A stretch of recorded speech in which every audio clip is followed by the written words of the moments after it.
So I think after watching your two responses, that you basically are taking a moral position against the universe. You don't like the way that suffering and evil are allowed to exist, and that's probably the basis of your atheism. Maybe your parents raised you in a religious context and said that if you believe, everything will be great, and that this creation was designed by God and so forth. Um, and you rejected that because you saw the reality of evil. And, uh, evil is a pretty big problem historically for theologians to try to deal with. Um, I don't have a ready made solution to the problem of evil myself. But we should recognize that we're dealing here with morality, not with science and facts and logic. Science can't tell us anything about whether the universe is good or bad. That comes from our own innate, emotional um, perspectives, not from science. Um, Materialism is itself a metaphysical belief system. It has nothing to do with scientific investigation. Science is concerned with phenomena as they appear to our senses and with the mathematical uh, principles which we can attach to those phenomena and use to measure those phenomena. But if we want to know what's really going on, we've got to do metaphysics. We've got to do philosophy. Um,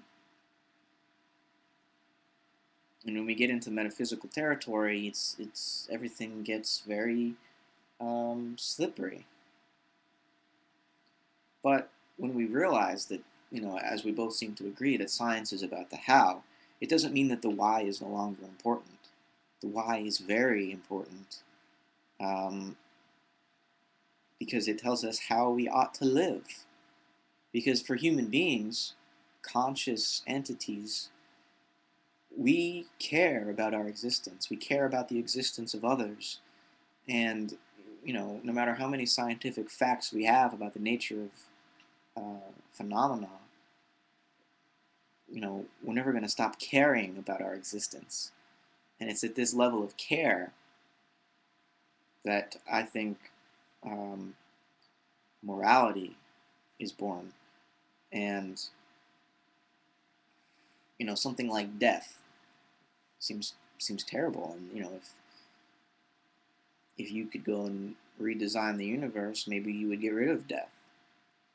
But from my perspective, from my philosophical perspective, death is one of the most important sources of meaning for our existence. If we lived forever, what would be the point? Why would we take it seriously? Why would we cherish any particular experience knowing that it would go on forever? Um, the fragility of life is precisely the reason that we find it so valuable, because we won't have it forever. Similarly, for the existence of the universe as a whole, there's some question nowadays whether or not the universe will end in a heat death. Um, but let's say it does. The fact that the universe was born, that it had a beginning, would lead me to believe that maybe it will have some sort of an end. But again, it's this temporary nature of the creation that gives it meaning, that makes it more beautiful, so far as I'm concerned. But that's, my own perspective. Um, when it comes to truth and my respect for the truth, of course I respect the truth, but I don't artificially separate truth from beauty and goodness. Um, Plato recognized that these three things, the true, the good, and the beautiful, are all they're all interrelated. Why do we want to know the truth? Because the truth is good. Why is the truth good? Because it's beautiful. Um, we need all of these spheres of experience in order to understand any one in particular. Um, and so, one of the questions you asked in your first response to me was about the relation between the intellect and emotion. And I think this is where that becomes relevant. We don't know the truth independent of our moral perspectives and our aesthetic perspectives. Um, we desire to know truth, and we recognize truth and value truth because it is beautiful. Um, and so, of course, I respect truth, but I don't see it as something that exists on its own. Um, and again, this whole notion of my subjectively wanting the truth to be a certain way when the truth should be objective, I don't make that artificial distinction between subject and object either. Um, this is why I see experience or awareness as somehow present in all matter, though it gets more complex as matter becomes more complex. Um, because subject and object always coexist; they co-arise. There's not simply an objective material world out there without any enjoyment, an internal enjoyment of that existence. Matter exists because it is perceived. And to perceive, you must yourself be material. Certainly, it goes both ways. But you can't even begin to think about what you might mean by an object, independent of any perceiver of that object.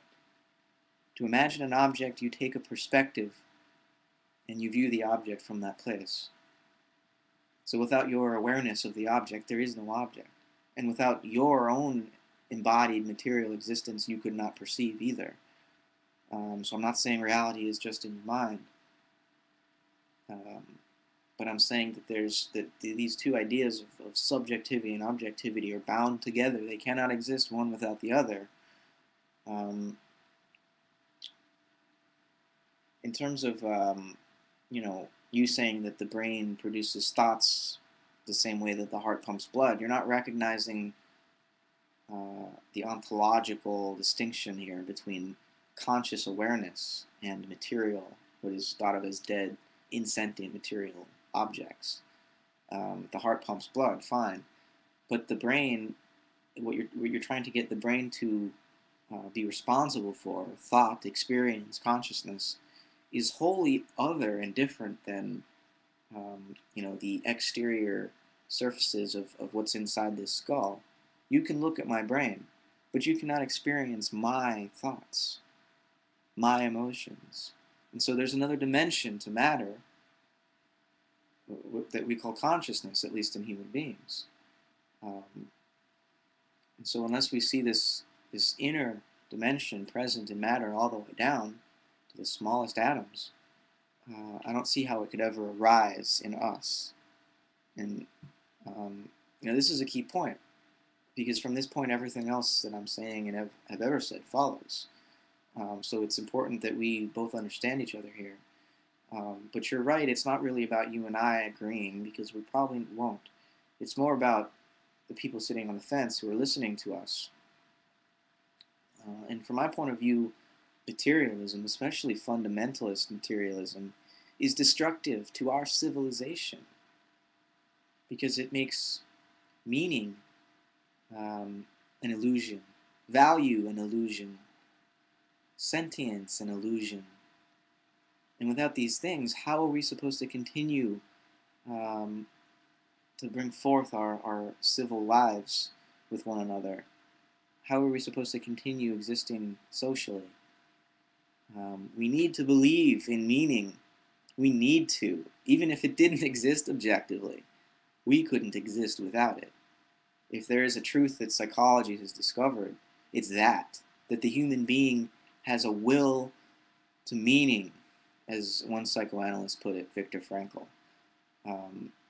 There is an unconscious, and the unconscious influences what we think is true. But we can't get rid of the unconscious. We can't get rid of the human need for meaning. And so materialism, in rejecting that, is destructive to human existence, in my opinion. Fundamentalist theism can be just as destructive, certainly, but there is another way that doesn't fall into either of these two radical positions. So I'm running out of time, possibly a part 2 coming, but if not, thanks for your video.